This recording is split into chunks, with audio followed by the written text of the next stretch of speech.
Hello, and thank you for listening to the latest installment of our Unsolved podcast. This month, we're taking a look at the Lisa Knight case in Alpena County. Lisa was 25 years old when she disappeared back in 2012. State police say she was last seen at the home of her ex-husband Lloyd Frey in Osanique, that's south of Alpena. And that's where the trail goes cold for state police, who are now investigating the case as a homicide. I sat down with Detective Sergeant Matthew Wilt, who's been on the case since 2017, to bring us up to speed on where the investigation stands. So, Detective, how long have you been on the Lisa Knight case? Since 2017. Give me a brief recap of this case. It started back in 2012. Correct. Lisa was last seen on June 8th, 2012 at the residence of her ex-husband, Lloyd Frey. That was in the town of Osanique here in Alpena County. 4 days later, she was reported missing by a good friend of hers on June 12th to the state police post here in Alpena. Troopers from the Alpena post took the original complaint and they began the investigation. After a period of time when Lisa still was not located, detectives from the Alpena post became involved, and detectives from surrounding posts also were brought in to assist, and the investigation kind of ramped up from there. And that 4-day period, a lot of people watching this or listening to this might say, well, 4 days is a long time to wait for somebody to be reported missing, but it wasn't uncommon for Lisa to sometimes just go off the grid for a few days at a time, correct? Correct, and not so much off the grid, but she stayed with several different friends around that time, so it wasn't uncommon for one person not to see her for a few days at a time. So by the time they all got together and realized that nobody had seen or heard from Lisa in those 4 days, that's when the missing report was taken. So state police get the missing persons report, and kind of in the initial days of the investigation, what roads do you go down? What paths are you following? What leads are you going after? Well, we determined that she was with Lloyd at his house on June 8th. And according to Lloyd, she was at his house when he went to bed, and when he woke up the next morning, she was gone. And through further investigation, we haven't been able to determine that Lisa was with anyone else other than Lloyd after that time. You know that she's missing, but you haven't really been able to determine exactly, quote unquote, when Correct. she went missing. We know the last day she was seen alive, but after that is kind of a mystery. Correct. We've been unable to locate anyone or talk to anyone who spoke with her, who saw her at any point after June 8th. And is that where this case has kind of gone cold, if you will? Yes, we've done numerous searches at Lloyd's house, on Lloyd's property, involving the MSP crime lab, cadaver dogs, search parties. We've bored holes in concrete on the property, and we've found no signs of Lisa to this date. Obviously Lloyd is a person of interest in the investigation. Having said that, Lloyd's been largely cooperative with us throughout the investigation, so we're still looking for answers. What do you still need in this case, as we're sitting here almost 9 years after she disappeared? What pieces are you still trying to fill in that you can talk about without hindering the investigation? Well, it's kind of hard to narrow it down to a few things. My belief is that someone that we've previously talked to has information that could help us solve this case. And, like in most cases, people are hesitant to come forward with information. They sit back and they hope that someone else will come forward and give us the information that we need to solve the case. Well, we're going on 9 years now, and that hasn't happened. So if someone has information, it's time to come forward. And you and other investigators are operating under the assumption that Lisa is no longer with us. Correct. After nearly 9 years of, there's been absolutely no digital footprint that we've been able to come across. And what that means is no financial records, no activity on her Social Security, with her Social Security number. We search arrest records, that type of thing. There's absolutely no evidence that she's still alive. How many tips would you think that you've followed up on in these 9 years? We were over 170 the last time that we counted, and it's been more than that. I can assure you, because we receive the same tip multiple times, so it's been hundreds at this point. Is there any indication of where Lisa might be at this point, whether it's still here in Alpena County or somewhere else in northern Michigan or even beyond? We have no idea at this point. How frustrating has this case been for you and other detectives? Well, it's been extremely frustrating, but the thing that keeps us going forward is meeting with Lisa's family and Lisa's mom and dad. They understand what we've done and how difficult the case is at this point, and the fact that they're understanding and whatnot just drives us forward to solve the case. State police say their investigation has taken them to Alpena County and beyond. Tips all over the state of Michigan. In fact, we've even received tips from out of the country of people that thought that they'd seen Lisa. Those tips did not pan out. Some of the tips out of the area originated from people that were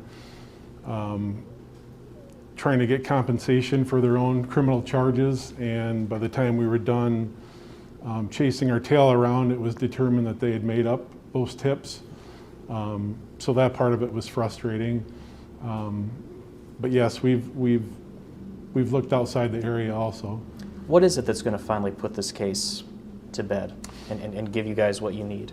Like most cases, it's going to be the one tip. The person that has the information that's been waiting all these years to come forward with it. And as investigators, we understand the position they're in.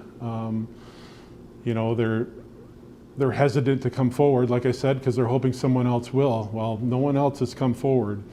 And as time goes on, people's relationships change, and we're hoping that people who were hesitant to come forward at one point will now feel more comfortable to come forward, and perhaps, just as they mature, the thought of having information that could solve this case starts to nag at them, or, perhaps they become a parent themselves, and they can kind of put themselves in Mr. and Mrs. Knight's shoes and think what it would be like to have a child that's missing.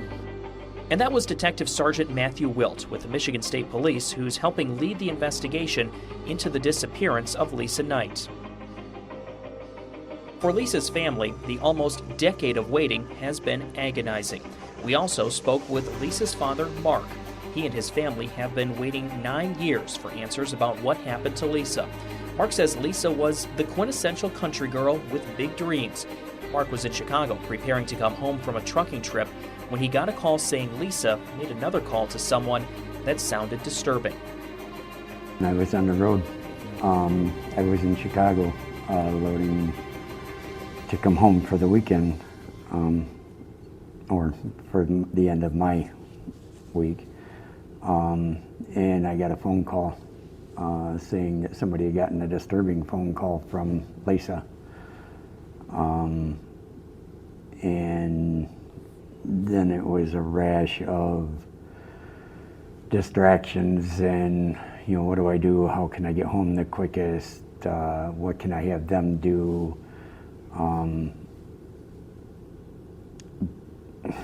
Regrets being gone so much. Not being here when this happened. Yeah. So you get home, and what's happening when you get home, when you get back here to Ossining? There was a whole flurry of activity because I wasn't aware of the constraints that that the state police had when it came to missing persons and the type of reports. And I ran around trying to get a hold of the people that she was last known to be with. The person that made the phone call to me, it was just, it's all a fog because I was in a situation that I never dreamed I'd be in. So for the first, almost a week after I got back, I barely remember where I was, who I was talking to, trying to resolve, and trying to comfort the wife, trying to comfort her siblings, trying to, knee-jerk reaction is you want to go hurt somebody, trying to tone down what everybody was going through. Just trying your daughter's to be, missing, trying to and be you the don't- rock. Yes. You don't really know Don't know what what to happened do. to her. Yeah, you don't know what to do. You hope that, at that point in her life, she had been into some drugs and the partying stuff, and you hope that maybe she was just hung over someplace. She's going to show up in a couple of days, or she's. But I had that gut feeling that wasn't the case, and I don't want to go into detail as to why, but I had that feeling that wasn't the case. Just kind of as time went on, Yeah, it was clear. It was just a frustration for the first week or so that things weren't moving quicker. There wasn't more involvement. There wasn't more. But in hindsight, everything was being done that could be done at the time. And as time kind of goes on, did it just kind of become apparent to you and your family that Lisa might not be coming home? Yeah, as time went on, we held out the hope that she was going to be coming home for a couple of years. We had vigils, we had get-togethers in town at the fountain and at the beach, and it was a couple of years before people kind of came to grips with the fact that she may not. Mark says the worst part of the last 9 years has been not knowing or having answers. There isn't a day that goes by that you don't think about that something, because of the type of person she was, every day there's something that you think, gee, she would have liked that. Or she would have been just all excited to do this, or that's the type of thing that we picture her, doing had she still been here. There's not a single day that there's not a reminder that she's not in our life anymore. You're telling me she had aspirations of going on to do some modeling somewhere. She had this professional picture done. She had an organization, and I don't know who it was, again, being gone so much. Mom, I gave moral support, but I wasn't there for the other types of support that they needed, so Mom did a lot of that. And she was, like I said, she liked her horses, she liked being out in the country, she was gorgeous, and she had always talked about being a model. She was going to be, she liked her fancy clothes, and she liked her makeup and her, not still photo models, not a runway model, not, so yeah, she had aspirations in life that got ruined, even before she went missing, because of the lifestyle that she got led into. It was a difficult lifestyle, from my understanding.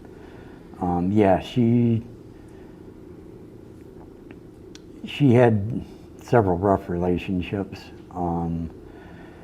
that helped push her into what she was into at the time she went missing.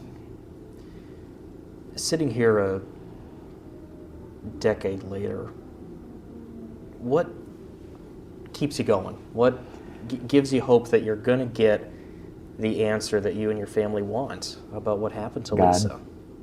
God. My wife more so than me. I dove in headlong into the Bible and church, and we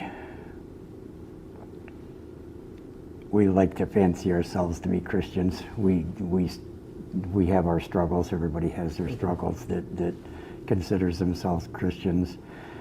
I struggle with not being able to let this go. I find myself doing things to distract myself, to keep my mind occupied with other things. I have little hobby things that I do in the garage. I tinker with small engine stuff for people. I tinker with cars. I tinker just to stay occupied. If I dwell on this, it would be bad for me and a lot of people. So my wife stays in the Bible and I stay in my garage. What's that not knowing like? It is the absolute worst part of the whole situation, because there's no finality to it. There's no end. There's not a point where you put it behind you and move on. I think the natural human mind wants retaliation, wants somebody to pay for what took place, and until that happens, you just don't move on. And there's so many details that you don't know Exactly. about the case. You don't know, where she truly is resting. Resting, yep. Don't know. You don't know how much pain she went through. You don't know if it was something that was quick and relatively painless. We don't know if she suffered for days. We don't know anything. A difficult question, but do you guys, a lot of these families, they have that have someone that's gone missing or been killed and they're still searching for justice, they have at least a grave site to go to. Do you guys have something like that? This picture that we keep in the mantle, there's nothing. No grave site, no memorial site, there's not even a crime scene where we could put up a memorial. There's nothing. We have our pictures and our memories to visit. So what would justice mean for Lisa's family? I would like to say that justice would simply be somebody being arrested and tried and having their day in court. As a Christian, justice will be when this person meets their end and has to face God and answer to this. To me personally, this won't come to an end until